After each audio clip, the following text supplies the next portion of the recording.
Okay, hi, I'm back. It's been a while, and I feel like I have some explaining to do.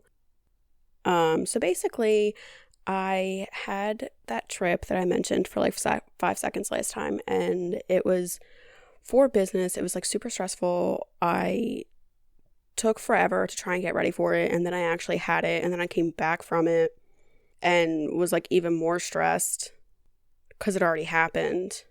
This is literally like 2 seconds into my comeback, and we're getting deep into it. But yeah, so that's why I disappeared for kind of a while. So I'm here again. Thank you, and you're welcome. So I'm not really trying to waste any more of your time here. I'm gonna have some more shit to talk about at the end of this if you're interested.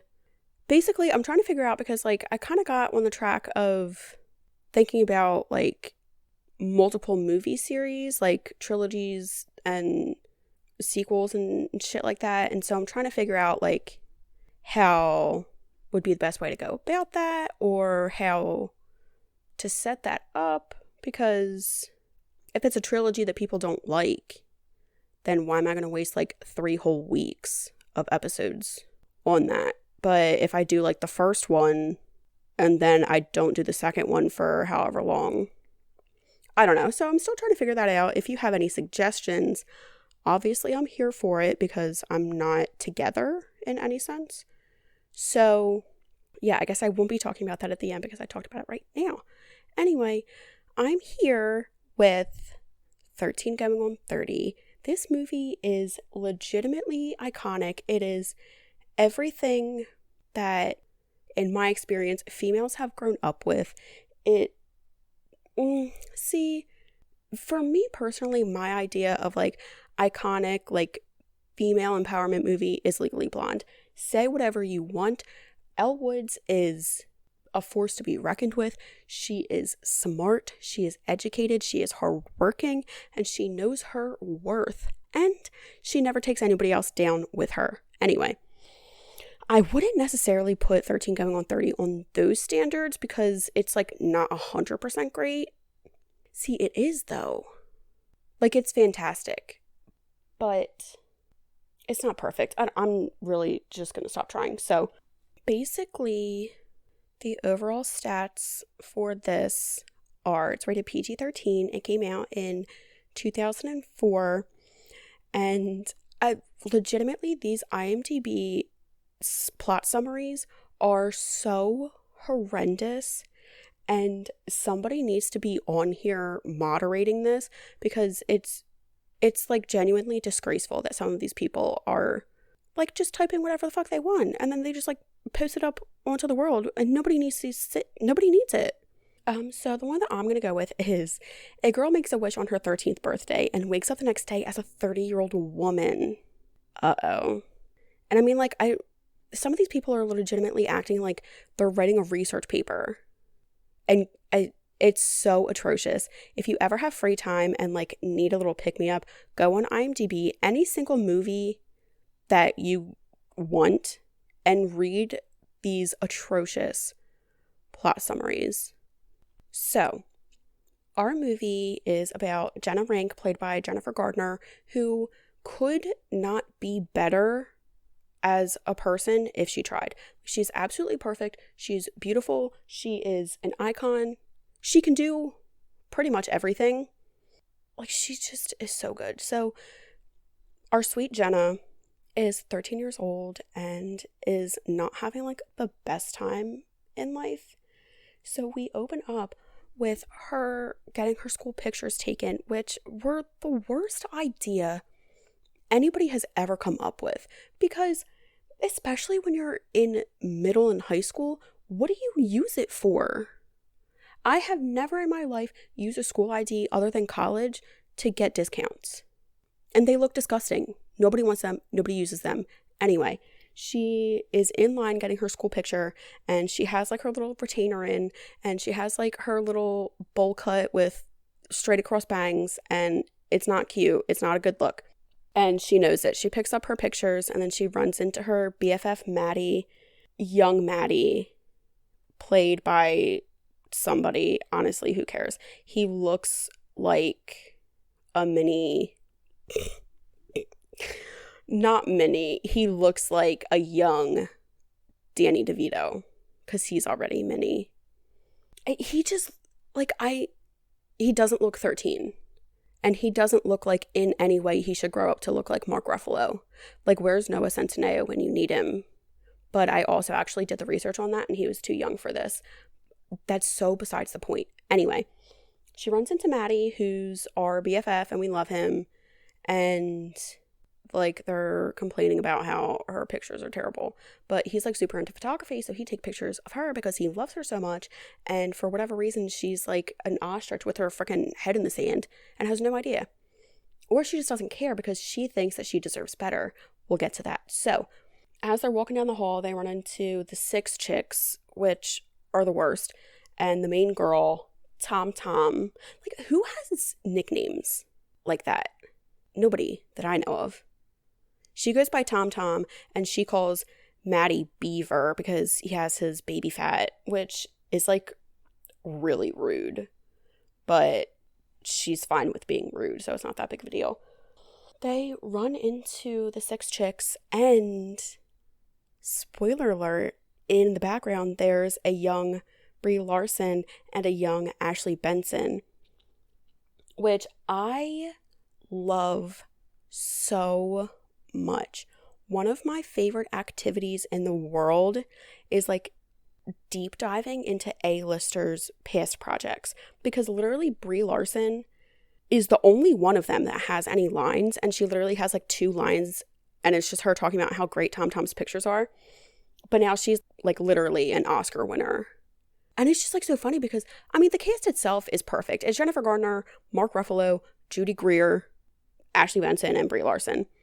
So, like, this casting department, A+, they knew what they were doing, and they, like, even scalded these future people that turned out to actually be good. So, yeah, I needed to say that because it just, I love seeing stuff like that. I love, like, kind of like the backside.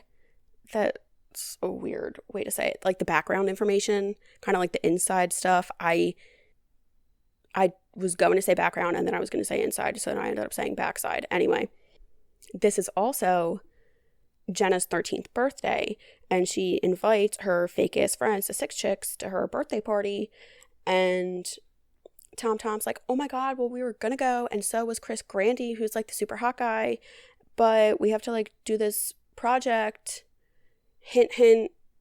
And Jenna's like, oh, I'll just do it for you so that you can come to my birthday party. Bitch, it is your birthday and you're putting in the work? Fuck that. So they're like, oh my god, great. So we'll come to your party. And then they're back at Jenna's house and she's trying to prepare herself. She has got freaking neon Crayola makeup all over her face. The 90s were such a special time. Is it the 90s? I think it's like late 80s. I wasn't there for either of those. But it's just, it was so fantastic. Anyway, so she's looking like a rose art, just dancing around in her bedroom to Rick Springfield, and is stuffing her bra with tissues. Girlfriend, you are 13. Nobody has boobs at 13. Except for, like, maybe Maddie. That was mean. But not wrong. I will say that the actor who plays young Maddie wore a fat suit, so these are not jabs at his actual physicality, because I would never. So she is trying to get herself ready, and then her parents barge in because they're trying to, like, celebrate their freaking daughter's birthday with her, God forbid. And she hates her life, and she thinks that everything's the worst. And I'm like, honey, if you think that your life is the worst at age 13, you've got another thing coming. So she's, like, complaining about being alive, and her parents are like, wow, we really, like, brought you into this world for what reason? And she reads this magazine that she wants to be 30, flirty, and thriving, and it's, like, stuff like that, like, the phrase 30, flirty, and thriving is so well known and like ingrained in everybody's mind. Like one of my friends who turned 30 a couple years ago, she like celebrated this whole thing and she called herself thirsty, flirty, and thriving. Classic. But like whoever made up that phrase, like the person who was in charge of that in like the art department or the writing, like that must be so crazy. And especially because those are the people that you don't usually remember. Like you see Jennifer Gardner and you're like, oh my God, obviously. But the person who probably wrote out that phrase could be like your next door neighbor and you have no idea because their face isn't plastered all like everywhere. Anyway, I just love small shit like that. I'm sorry if you don't, but stuff like that is just going to keep coming up. So she wants to turn 30 and goes down into her basement to get ready for this party, and she's dancing to Thriller, which makes me think like, I don't know, maybe because I didn't grow up with Thriller, like obviously there are dances out there or like songs that have dances so that when they're being played, everybody dances to it. But like, do people genuinely know the Thriller dance? Because I sure as hell don't, but maybe it's because I'm too young for that. I don't know. So yeah, she's dancing it out, having a great time. And then Maddie rolls downstairs and he's like, hey, actually, I'm your best friend. And this is the present that I made for you. And he basically was like, hey, you remember how you always said you wanted to live in a Barbie dream house? Well, I built for you and furnished a Jenna dream house. Like, I'm sorry, what? What 13-year-old boy is that, like, nice and caring and thoughtful? There are grown-ass women, I promise you, that have never received such a touching present. And then he also got wishing dust and was like, here, this is your dream house, and I'll sprinkle the wishing dust, and then you can have whatever you want for your birthday.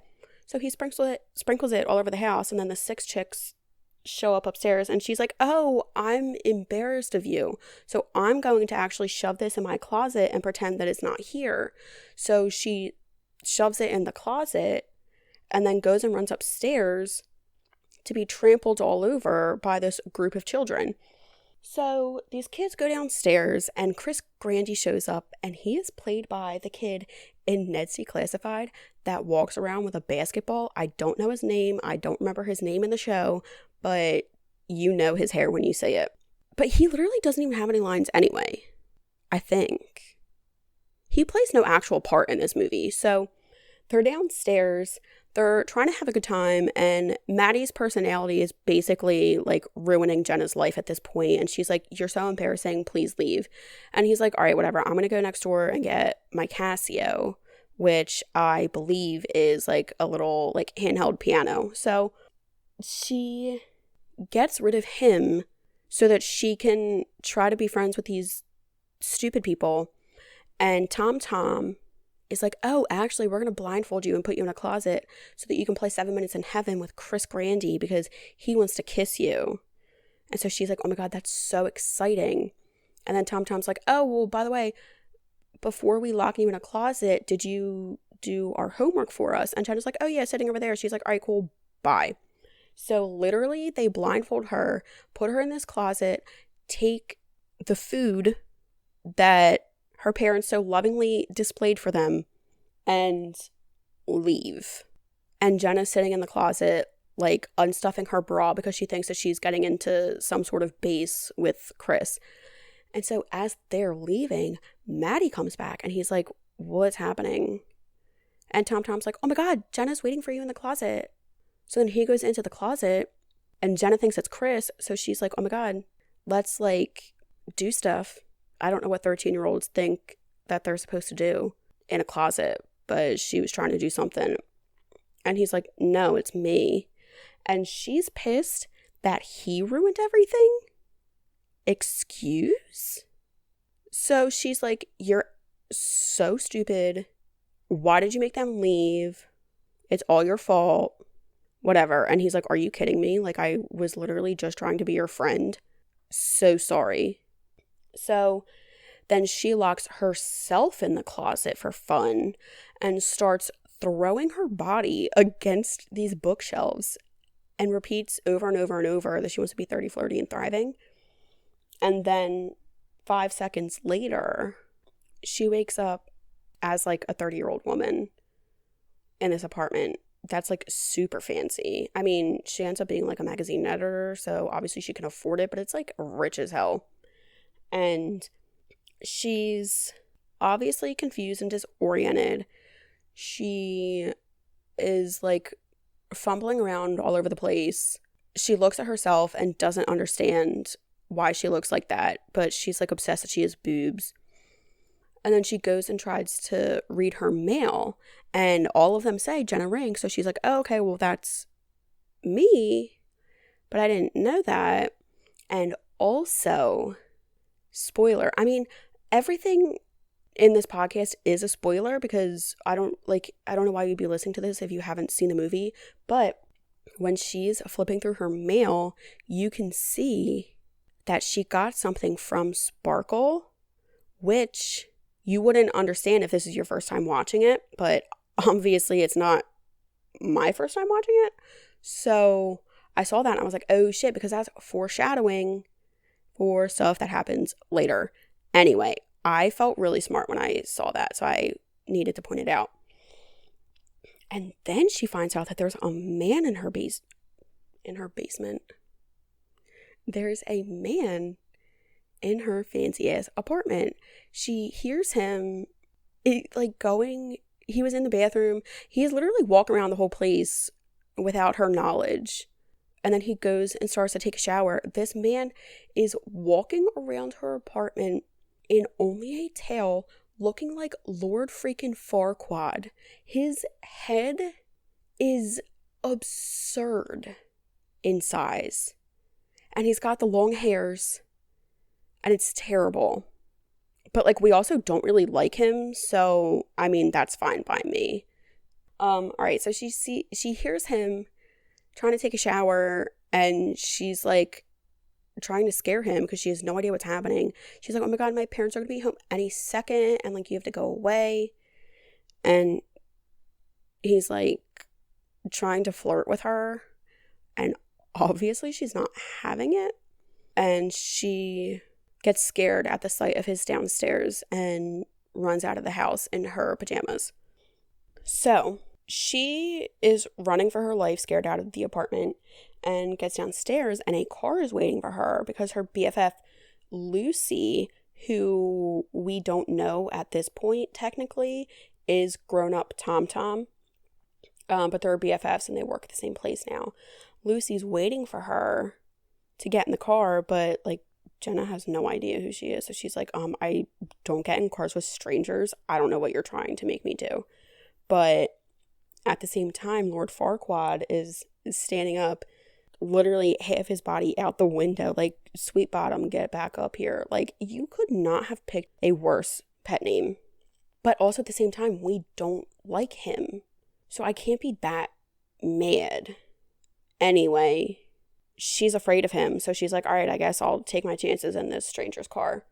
So they get in there, and she's, I mean, still at this point has no idea what's happening. And Lucy just, I mean, we're adults. She's like, are you drunk? Are you on drugs? Are you hungover? Like, what is wrong with you? But no, she just like legitimately thinks she's 13 still. And it's funny. I did not actually think about this aspect until I was watching this movie this time around. But her cell phone keeps ringing, and it didn't occur to me that she has no idea what a cell phone is. Is that stupid of me to say? So I guess it says 1987 was when she was 13. Were cell phones? Did they exist in 1987? In my mind, she doesn't know what cell phones are. So she hears this song playing over and over and over, and she's like, oh my God, what is that? What is that? Make it stop. And Tom's literally like, it's your phone. Pick it up. So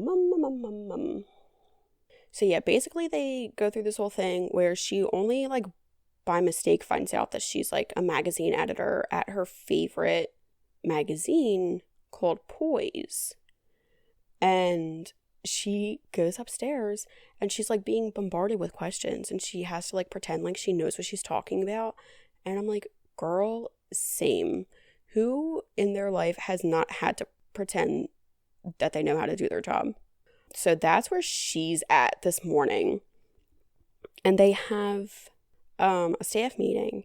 So they like all go to sit in the staff meeting, and we find out that Poise and Sparkle are rival magazines, and Sparkle is like stealing all of their content, like all the cover models that they pick, all of the topics that they like write their articles about and shit. I don't know what they're called, but they steal all of Poise's content is basically the thing. Jenna still doesn't know what's happening. She falls out of a chair by accident, and I mean, is really playing up the fact that she could like still be drunk at this point, which she doesn't necessarily realize could work in her favor. Anyway, so she asks her assistant to find Maddie because that's like her best friend. That's all she knows in life at this point. She tried to call her parents, but on their message,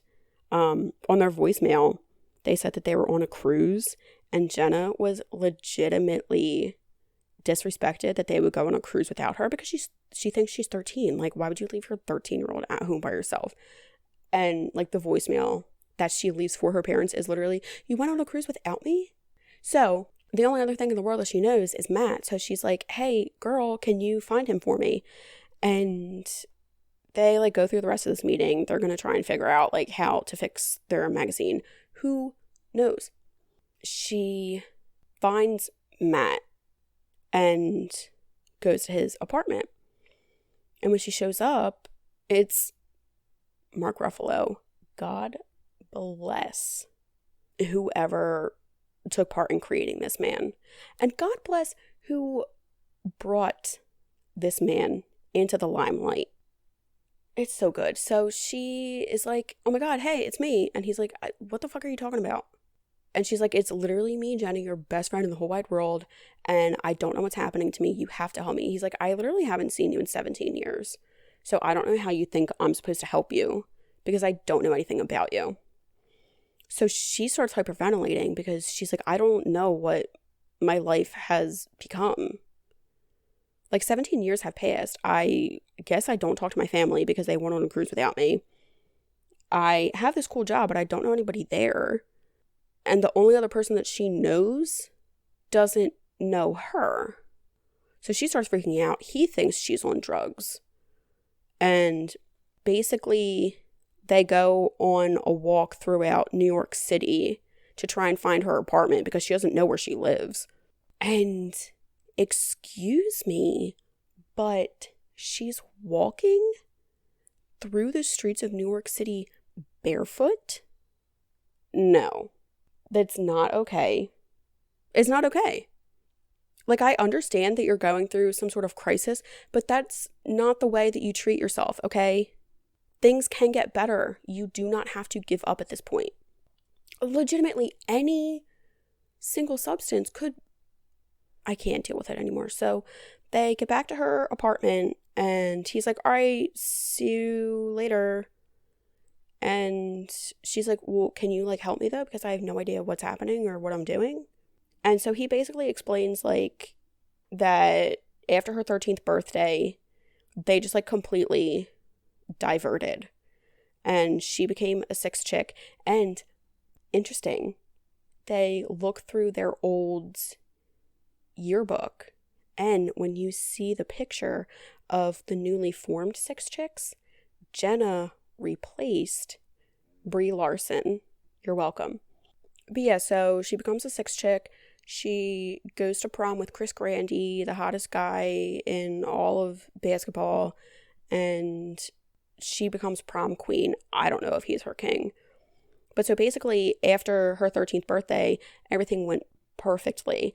And see, okay, I understand that those were things that she wanted, but in what sense of the words 30, flirty, and thriving does it mean that she cuts out her entire family and her best friend. Because that shit doesn't sound like thriving to me. And I don't know, like, who was in charge of this. I don't know what force said, hey, like, we're gonna fast forward your life and make you a cool adult. But, did you not think this through? So, they're upstairs and she gets a phone call like, hey, you're gonna have this limo pick you up and drive you to a party at this time. And so she's like freaking out, like, oh my God, my life is so cool. And Maddie's like, I have to go. I can't. And she's like, well, you should come to the party though, because that would be so fun. And he's like, I don't know you.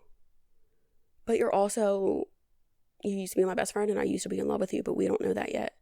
So, all right, whatever. Like, I'll think about it. And after that, she goes through this whole montage of getting herself ready. And it is so typical teenage girl. It's amazing. She looks like a freaking walking Claire's store.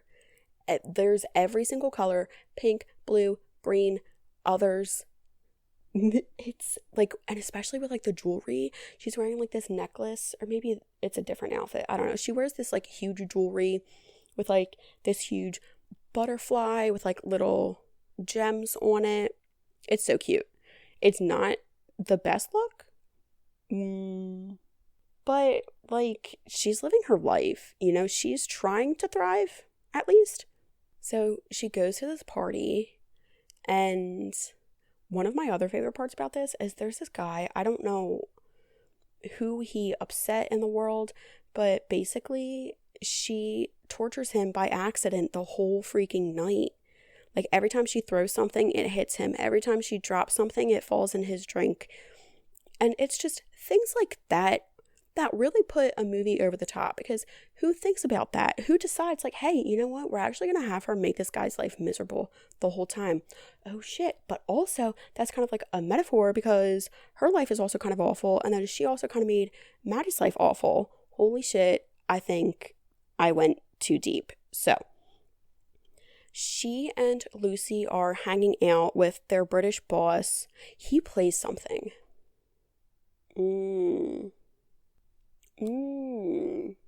Okay, I got sidetracked because her boss is played by Andy Serkis, and his face just makes me think like he used to play a villain in something. And like, there are certain people that like, you see their faces, and I don't know what about his face told me this, but I'm like, he used to be a villain. Like, I see you physically as a villain. And so I just looked up his IMDb credits, and he was one of the bad guys in Black Panther. And he was also a bad guy in Inkheart with Brendan Fraser. And that movie low-key slaps. I watched it when it first came out, and I watched it again recently. And I'd still recommend it anyway. So yeah, the three of them are hanging out. Lucy, Jenna, and her boss, Richard. And he's like, he like low-key sexually harasses them. But we find out at the end that he's also like low-key gay, or he could be anything. Like, honestly, who knows? He's open is what I'll say. He's very open. So they run into Trish Sackett, who is the editor at Sparkle. So basically their enemy.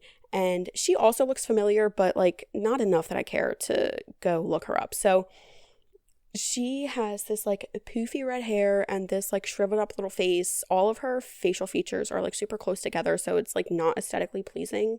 And not to like diss the actress that much, but also like because of like the styling and everything, like they for sure did a good job of making you not want to like her. So she and Lucy are like going back and forth talking shit, and Jenna is like just sipping down her pina coladas and could not give a shit less. And she, like, after watching this back and forth with Lucy and Trish, she's like, you know what, actually, you're frizzy and you're stupid and you're mean and I don't like you, so bye. And I'm like, real life, that's how we need to talk to people. Because in real life, that's how honest we need to be with people. Because if you don't like somebody, Why are you going to sit there and make both of you miserable because you obviously don't want to spend time with them? So just say, hey, you know what? You actually have a terrible attitude and I don't need that in my life. Bye. And then Richard is like, this party's shit. Can we please fix it? And she's like, oh my God, I can for sure fix this. Let's go dance party it up. So she makes the DJ play Thriller because that's like her go-to. Let's get everybody pumping and jumping. So she turns on Thriller and is starting to do her little dance to it. And Maddie shows up. And I'm like, oh my God, she is winning him back over. But it also kind of sucks because, like, this poor guy was getting on with his life for 17 years. He's like, wow, she hardcore dissed me. She was, like, super rude. I had to get on with my life. I didn't have a choice. And now she's back and she, like, went, and she's literally the same person that I used to be best friends with. Like, she hasn't, like, she's back to what I loved. So things are a bit problematic. He shows up, so we're like kind of excited, but like, is this the energy he needs in his life? So she's like, my best friend, get out here. We're going to do this dance together. And he obviously tries to say no because he's like shy or whatever. And she's like, no, you don't have that choice. So let's go. So they go out and they do the damn thing. And they're killing it. And then they get everybody else in the place to head on out there and kill it. So everybody's thrilling it up. And at one point, Maddie's like, this is like not good for me. I have to go. So then she's sad. And especially because she doesn't understand everything that's happening inside of him.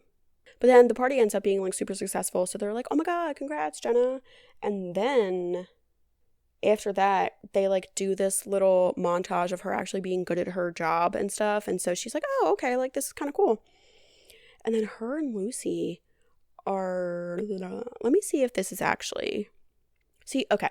I look up the synopsis to give myself like a more clear outline because the notes that I take are legitimately all over the place.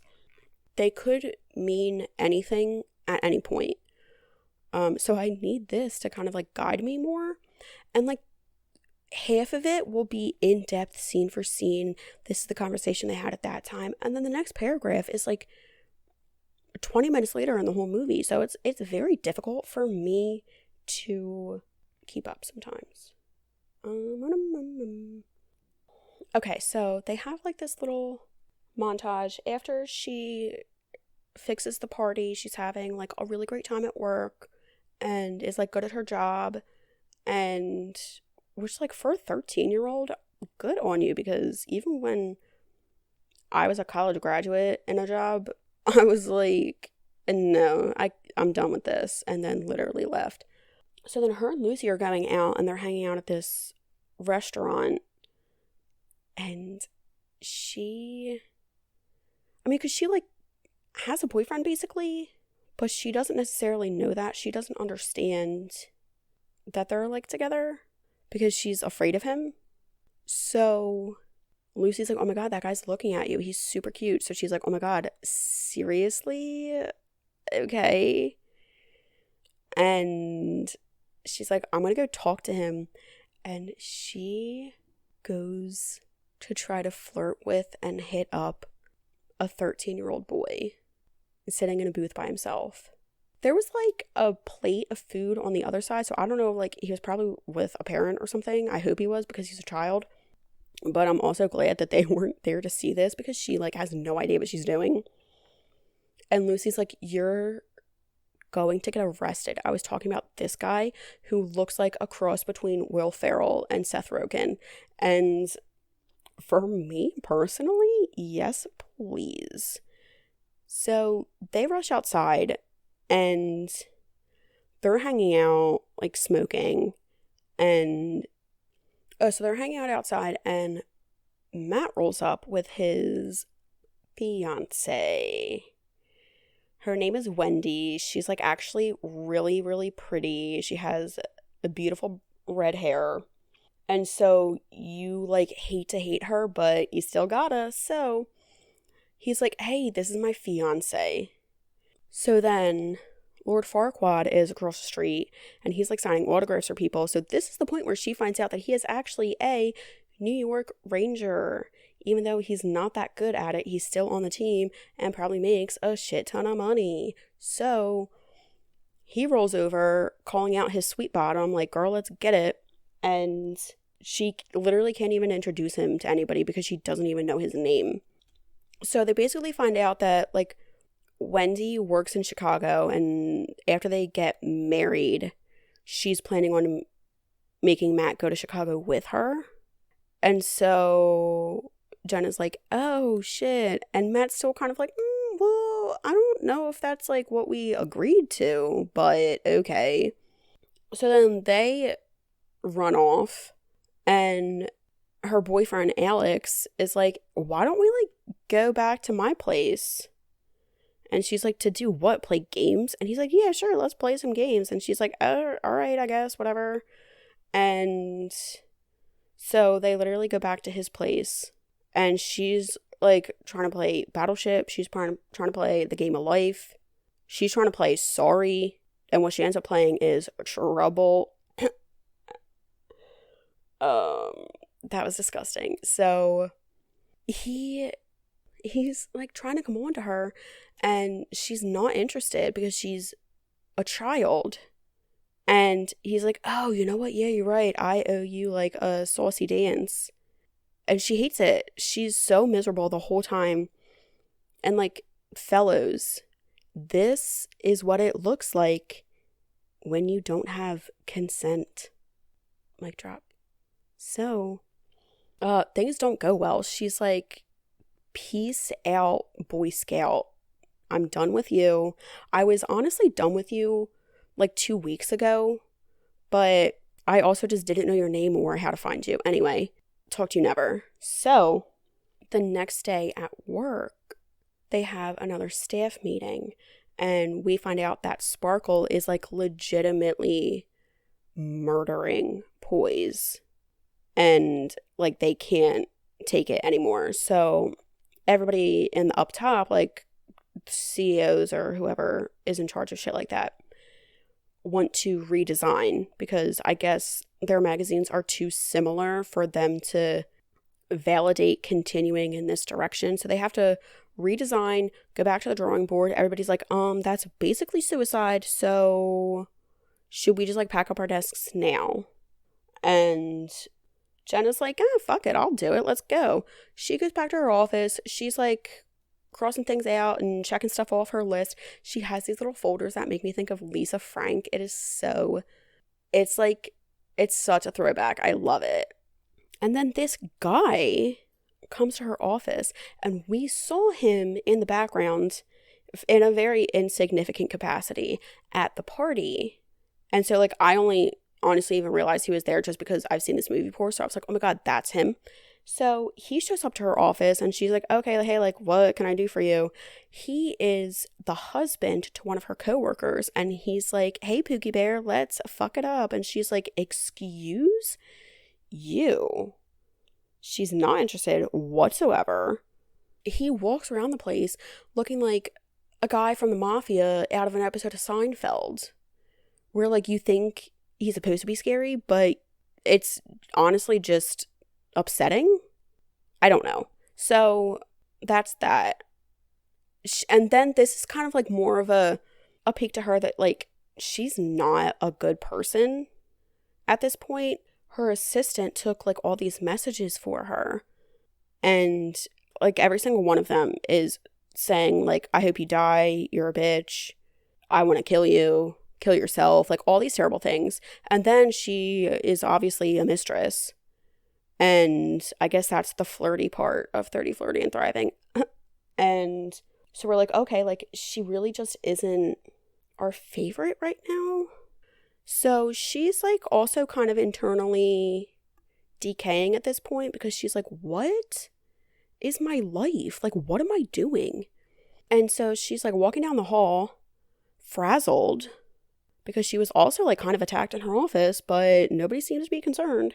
So she's walking down the hall and she overhears Lucy talking smack with one of their other coworkers, basically like, dude, Jenna's losing it. I have no interest in her. She's being super annoying. I don't really even want to talk to her. We're going to do this redesign by ourselves and we can let her do it by herself. And that's that. Like, I'm done with her. I'm cutting her out.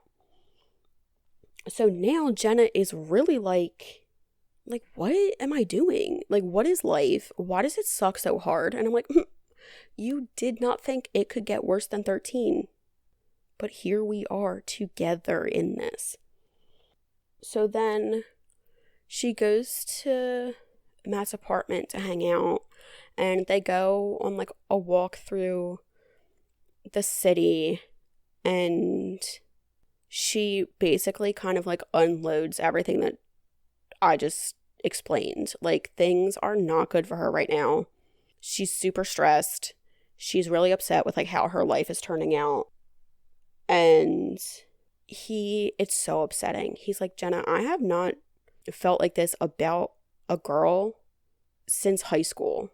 Like, after their situationship deceased, like, so did his emotional capacity.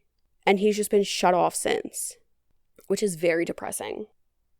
So then he also mentions, she kind of was like, can we get into details about what happened to us? Because I still don't understand. And he's like, it was legitimately the day of your 13th birthday party. I gave you this dream house that I worked on for 3 weeks. And then you cut me out of your life. And I'm like, yeah, that is shit. You're right. So then she feels bad, which like none of this is technically her fault. She just kind of has to deal with the consequences of what this higher being decided for her in this flash forward 17 years. So, I mean, she's doing what she can at this point to try and fix it. She is very upset with life. She goes back to her parents' house and they are scared because they come back from their cruise and she's downstairs in the basement throwing herself against these bookshelves again. So it makes this like huge banging noise and they don't know that she's coming because they just got back from a cruise. And when they go to find her, she's sobbing, like she's losing it. And something that I noticed, which I don't know if it was like intentional or if I'm like legitimately just crazy, but when they release her from the closet this time, she only hugs her dad. And when they open the door, she says out loud, Dad, and then goes and only hugs him. And I know that like her and her mom had that like little tiff on the day of her party. So maybe, I don't know. But also like something in like, I don't know. I think about these things that are genuinely just like everyday items, but especially since it's like 1:00 in the morning, like I deep dive for absolutely no reason. But having parents or even being a parent is so trippy, which sounds like I'm on drugs. I understand, but hear me out. She was so pissed off at her parents for like almost ruining her birthday. And then for whatever reason, she basically cut them out across the last 17 years. Like she does not spend holidays with them. She does not talk with them on a regular basis. But now that she's like completely breaking down, her parents are like, you're our baby, come here. Like we're going to help you. They make her favorite pancakes and have these like emotional talks. And when it's bedtime, she goes and cuddles in the bed with her mom because that's all she has. And like, I could start crying because genuinely her life is so upsetting at this point. Like all she can do to try to make herself feel better is cuddle with her mom because that's what she has. But for the longest time, she wasn't even talking to her parents. I don't know. It's so trippy. It's so trippy because then there are parents out there who like don't even care about their kids. They're like, bye. Walk the streets. I don't care. I don't know. This is why I need to go to bed sooner and probably stop watching so many movies. So after this trip home, she kind of like rejuvenates herself and her mental capacity, her emotional well-being, and she starts putting her project together. She's like, hey, Matt, I want you to be my photographer because you're great at taking pictures and we're going to kill this shit. She basically, her whole concept is she wants the magazine to be like everyday lives and people. Like she wants to see people like celebrating real life things. She doesn't want them to be like these like cookie cutter models and like fashion crap that nobody to an extent actually cares about. So she and Matt are like working hard, getting these little photo shoots together, and it's like really cute. They do like old school prom and like football games and class of 2004, and they throw up their balloons and there's a dog. It's quite wholesome. So after that, they're finished putting everything together. So she and Matt decide to go head out onto the town and hang out, and they're like living their lives. They get their old school razzles to chomp on and relive their childhood, and then they decide to go to a little park and they're swinging back and forth, and then they like make a bet that whoever jumps off, or they both jump off, and whoever like goes the farthest or something. They aren't very specific, but it's like something that they used to do. So like, I guess I don't need to know the rules because they do. Anyway, whoever wins or whoever loses will like pay for them to go to dinner after they present their redesigns to celebrate all the work that they've done. So they both throw themselves into the sand pit off of their swings, and I don't think either one of them are winners at this point. But after that, they realize that they both love each other. So then they start kissing, and then I guess they're kind of both winners at this point. But then he realizes what a mistake it was, but kind of not a mistake because he loves her still, but he's engaged. But if he had been with Jenna this whole time, it would have been perfect. Like, why does she only come back right now?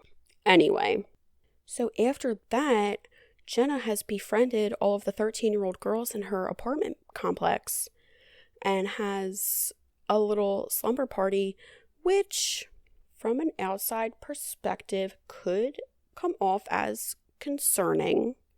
That a 30-year-old woman is hosting 13-year-old girls in her apartment by themselves, having a sleepover and playing dress up. But we're not looking at it that way. So they're having a grand old time. They're having their jam session, singing along to Love is a Battlefield, which is a staple of this movie.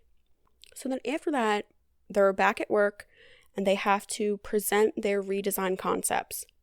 Lucy goes up and is presenting her work, and it is so problematic. One of the quotes is she calls it heroin chic. Yes, heroin, like the drug, but chic. I'm sorry. What? And she calls it like fashion suicide. There's a lot of innuendos about drugs, some unhealthy shit. I don't know. I don't remember like other specifics, but she calls it like fashion suicide, and it's going to be deadly serious. And I'm like, that's really not a good look for anyone. So that it was a hard no from the whole room. Jenna rolls in and she's doing her presentation, and she does like the whole speech about how like, I want these people to be like people we can connect with, and that's how we're going to get more readers. And they're like, wow, you're a genius. And also something that I think about for no good reason is like, if you're working on this movie in the background, not only do you have to create the entire plot, but then you also have to come up with these new ideas. Like, they have to invent both of the redesigns. What it makes me think of is in Bedtime Stories, stick with me, they're fighting over the hotel concepts. And like for me personally, if they're like, hey, what's your idea for a hotel theme? Like, I don't fucking know. But somebody in the background who is working on this movie has to create these like whole new concepts and like have it be something new and interesting and fun. Honestly, sounds like a lot of work and pressure, but they love it. Everybody's like, wow, Jenna, you're so smart. And we're going to take this to corporate and you're going to knock their socks off. After Lucy finds out that she was not picked, she gets super salty about the whole ordeal. She's going through Jenna's office and she finds the mail that Jenna has been receiving from Sparkle. Which, if you're doing something unsavory about your workplace, don't do it in the workplace.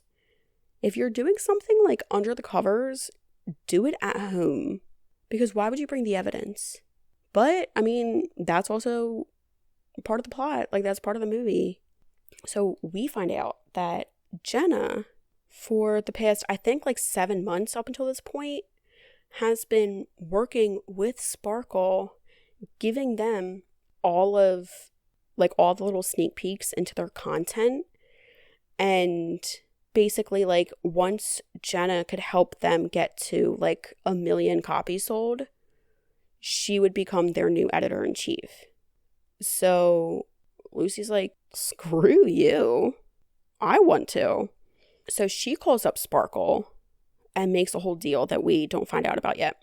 And then Matt shows up because he wants to talk about, first of all, the presentation, but most importantly, he wants to talk about the kiss that they shared and the feelings that they share. So Lucy's like, oh, actually, sorry, we hated your idea and we're not using your pictures because Jenna says that you suck. And he's like, I mean, who's surprised? So she gets Matt to sign a waiver, basically. What does she call it?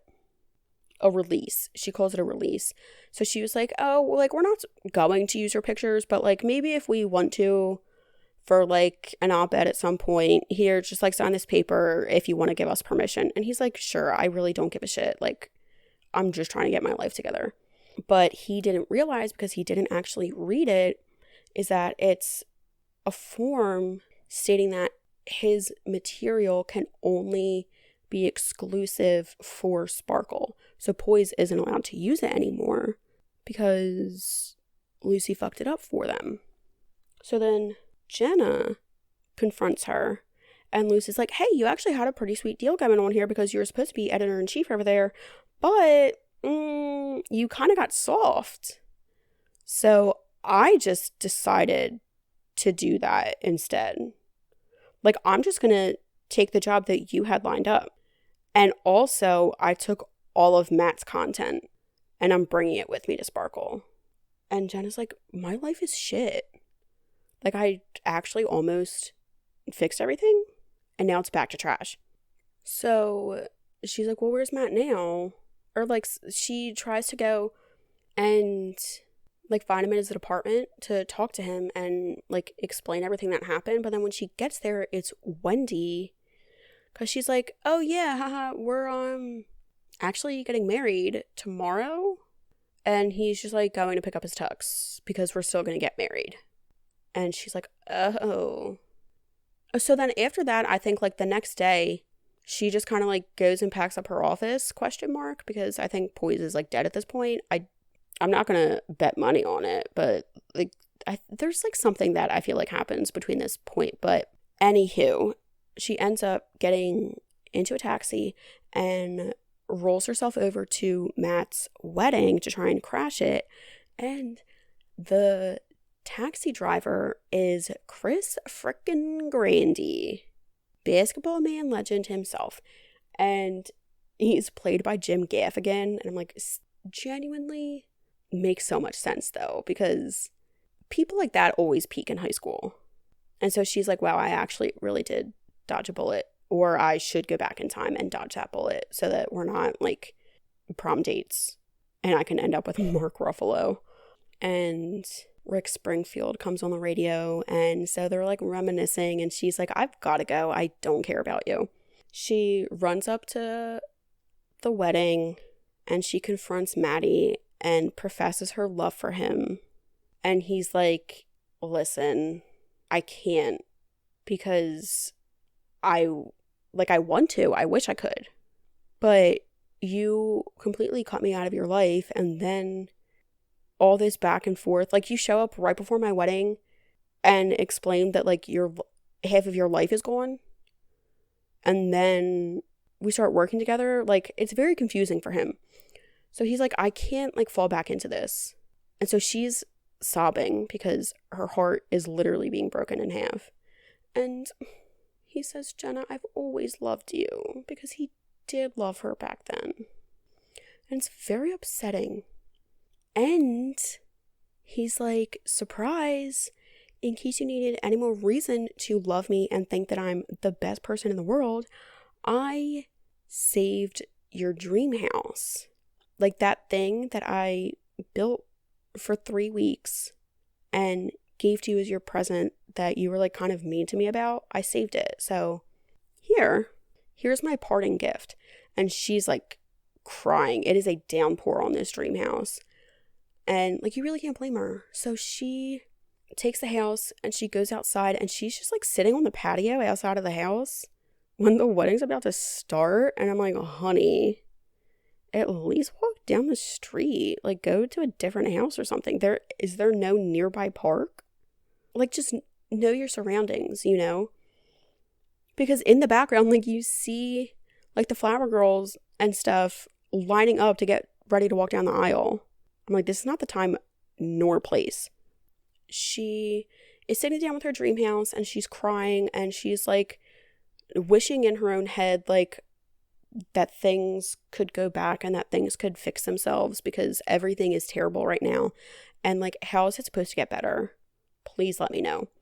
And so then the wind whooshes up her wishing dust, and so it brings her back to the closet on her 13th birthday, where she was waiting for Chris Grandy to show up and do stuff. But then she has all of her 30-year-old memories still. So she's like, fuck them. Fuck the 6 chicks. Me and Maddie, ride or die. So she bursts out of the closet. She tackles Maddie to the ground, and she kisses him, and she's like, we're in love and we're doing this thing. She rips up the homework that she did for Tom Tom, because she's like, screw you, you bitch.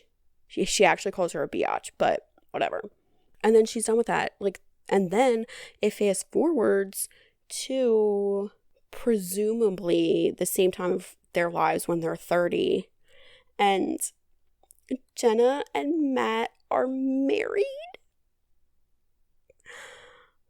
It is so sweet, and they're in love, and Matt is a photographer, so he like takes pictures. He takes like a picture of them kissing on their wedding day. And I just have to think, like, if I'm Jennifer Garner and you're paying me to fall in love with and pretend to marry Mark Ruffalo, and then you give me a literal framed photo of us expressing our love, act like I'm not taking that home with me. Act like that's not going in my bedroom, on my mantle, on my freaking refrigerator, because it's my highest accomplishment. But that's besides the point. So they're in love, and then they fast forward to them unpacking all the furniture in this house that they bought, which is the real life adaptation of the dream house that Matt built. Is it sensical that it is a group of adults living in a pink house? I mean, who knows? You know, they make pink houses for a reason, I guess. So that's that. So then they sit on their new little couch, and they're eating their razzles, and they're in love and married, and everything works out. And that is it. That's the end of the movie. And it's everything. Like, it is so good. It's so good in every way. Casting, perfect. Soundtrack, perfect. Plotline, perfect. Characters, love them. So yeah, I have like nothing but praise for this movie, except for the fact that young Jenna the first time around is like low-key the worst. So, but they rectified that. They fixed it throughout the movie. And then she comes back better than ever. Thank God. And something else that I also love is, like, first of all, Krista B. Allen, who plays young Jenna, was cast so brilliantly. Like, the bone structure itself, I mean, sold me. And then, apparently, like, her and Jennifer Garner kind of, like, hit it off in the background. And so then when they were making Ghosts of Girlfriends Past, and they needed, like, a teenage Jennifer Garner for that, she was like, oh my God, call up Krista B. Allen. Like, this girl's career is being a younger version of Jennifer Garner. Is that not sick? I love that. Anyway, I mean, it's an A+ for me. I love it. To go back to what I was saying before all of this, yeah, I'm trying to figure out what to do with, like, series of movies.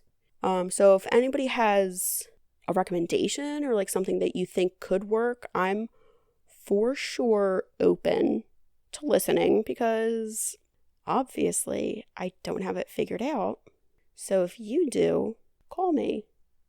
And I'm also thinking about crossing over into, like, a TV realm. And it's really only making me think of that because The Good Place, I started watching it. This is a whole other freaking issue because I was so pissed off. I started watching it. I literally got through 3 seasons in 2 days before I realized that the 4th season is not available anywhere. Mind you, I went through this like mid-August.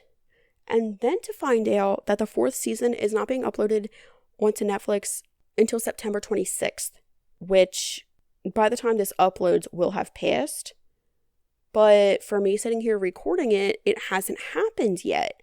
So I was super salty about that because I blew through 3 seasons. And so now, obviously, I'm going to re-go through the first 3 seasons so that I'm all caught up and on the same page for when the 4th one hits. But I definitely have a lot to say about The Good Place. It was very shocking to me when it was very different than what I thought it was supposed to be. But not in a bad way. Anyway. So yeah, if that's something that tickles your interest, hit me up. I literally never introduced myself or what this thing is even called. I'm on Instagram and Twitter at the Redhead Reels. I recently got a new phone and I have not logged onto that Twitter account from my new phone at all. So it's safe to say there's like no content at this point really. But I post like enough on Instagram. I don't really know. Anyway, hit me up on there. Tell your friends. I would promise not to disappear the way that I did before, but like really, I don't know if I can hold myself to that standard, unfortunately. Because so basically, I'm trying really hard to like divert my life path at this point. And so the transition of going from where I was to where I want to be is going to be quite time consuming and or strenuous. So if things start to go the way that I want them to, I probably won't have like a whole lot of time. But I wasn't trying to get that dark at this point because I still also don't have like a whole lot of information. Anyway, until then, I'll be here. I have heard the one person who requested The Princess Bride. I've never seen it before. So maybe I'll do that sooner than later. I also saw that Jurassic Park was uploaded onto Netflix. I've never seen that. So I was like, oh, what an opportune time. But I also am the kind of person that like, do I really want to do that? Like, I got through 24 years of my life never seeing Jurassic Park. Do I want to change that? Do I have to change that? Because, like, so there was this one girl who was working on the Elvis Duran show, and she had, like, never had soda and, like, a whole bunch of other stuff. But she's like, at this point now, like, I just won't have soda because it's fun to say that I've never had soda. You get what I'm saying? Like, I've never seen all of these movies, like Titanic and Pulp Fiction and Fight Club. That's actually a lie because I do really genuinely want to see Fight Club, so I'm not putting that on the same spectrum. But like all of the Back to Futures, all of the Jurassic Parks, a lot of Disney shit. I've never seen Nightmare Before Christmas, so I don't know if I want to make myself do that for Halloween to gift y'all or do it for Christmas, because is it more of a Halloween movie or is it more of a Christmas movie? I don't know because I've never seen it. This got tangenty and I apologize, but I mean, did you not also sign up to listen to me talk for like an hour? That being said, I'm cutting myself off. Hit me up online and give me your suggestions or your take on stuff, and I'll catch y'all later, probably. Okay? Bye.